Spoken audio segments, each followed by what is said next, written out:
महाराष्ट्र की सियासत में भाषा विवाद गर्माता जा रहा है। चुनाव भी दहलीज पर है। ऐसे में हिंदी बना मराठी का मुद्दा सिर्फ अस्मिता का नहीं बल्कि गठबंधन की जमीन भी तैयार करता नजर आ रहा है। राज ठाकरे या उद्धव ठाकरे जो कभी एक दूसरे के राजनीतिक विरोधी थे, अब एक ही मुद्दे पर सुर मिलाते दिख रहे हैं।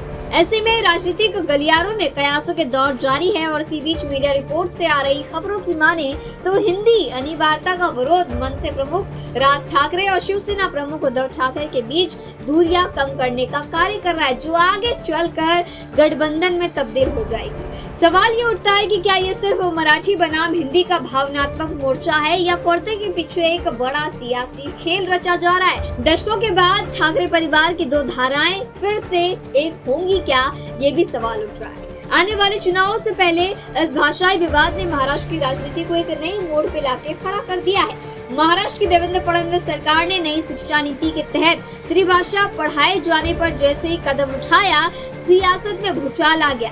मराठी अस्मिता को खत्म करने के लिए हिंदी थोपे जाने, भाषाई आपातकाल लगाए जाने जैसे आरोपों को सरकार को सामना करना पड़ रहा है। सरकार ने समय की चाल भांपते हुए अपने कदम पीछे खींचते हुए हिंदी को तीसरी भाषा में ऑप्शनल किया, लेकिन तब भी भाषा विवाद की चिंगारी बुझने के बजाय शोला बनती जा रही है।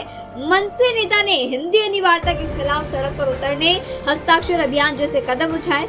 विवाद को थमता न देख शिक्षा मंत्री दादा भुसे ने राज ठाकरे के साथ बात की, लेकिन मीटिंग में भाषा विवाद को लेकर बीच का रास्ता नहीं निकल सका। मीटिंग के बाद राज ठाकरे द्वारा 6 जुलाई को हिंदी अनिवार्यता के विरोध में मोर्चा निकालने का बिगुल फूंक दिया गया और इसी के ठीक बाद इसी मुद्दे को लेकर उद्धव ठाकरे ने 7 जुलाई को मोर्चा निकालने का ऐलान कर दिया। सर्व मराठी माणसं पक्षीय भेदाभेद विसरून एकत्र यावी म्हणून ही सगळी मराठी प्रेमी एकत्र आलेले आहेत आणि सगळ्यांना आवाहन करतायत। उद्धव के ऐलान के बाद राज ठाकरे के दिल में अपने भाई के प्रति प्रेम दिखाई दिया और उन्होंने अपना मोर्चा 6 जुलाई की वजह 5 जुलाई को निकालने का निर्णय लिया। मी सर्व पक्षांना आवाहन करतोय की येत्या 6 जुलैला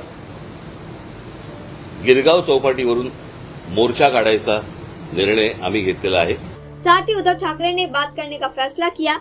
मनसे से गठबंधन के लिए उद्धव ठाकरे पहले से ही उतावले नजर आए हैं और उन्होंने महाराष्ट्र की जनता को जो चाहिए वही होगा कहकर गठबंधन के भी संकेत दिए थे, लेकिन राज ठाकरे की तरफ से कोई प्रतिक्रिया नहीं आई थी। हिंदी भाषा को लेकर दोनों भाइयों के मिलते सुर और राज ठाकरे के दिल में उद्धव के प्रति फिर से जागता प्यार इस बात के साफ संकेत दे रहा है कि हिंदी भाषा का विवाद दोनों के बीच की दूरियां कम कर देगा और यह आगामी चुनाव में गठबंधन के रूप में सामने दिखाई देगा। इस बात को संजय राउत के इस बयान ने और ज्यादा प्रभावी बना दिया है, जिसमें उन्होंने कहा कि राज ठाकरे का फोन आया, उन्होंने अपनी स्थिति बताई। देखिए, राज ठाकरे जी ने अपनी बात रखी है। राज ठाकरे जी ने कहा है कि अगर कोई गिले शिकवे हमें है दो भाइयों में, तो मैं कोई ईगो नहीं रखूंगा और दूर करूंगा महाराष्ट्र के हित के लिए। मराठी लोगों के लिए जो 2 मोर्चा होना था वो अच्छा नहीं था, इसके लिए वे एक साथ ही विरोध मोर्चा निकालने के लिए तैयार है।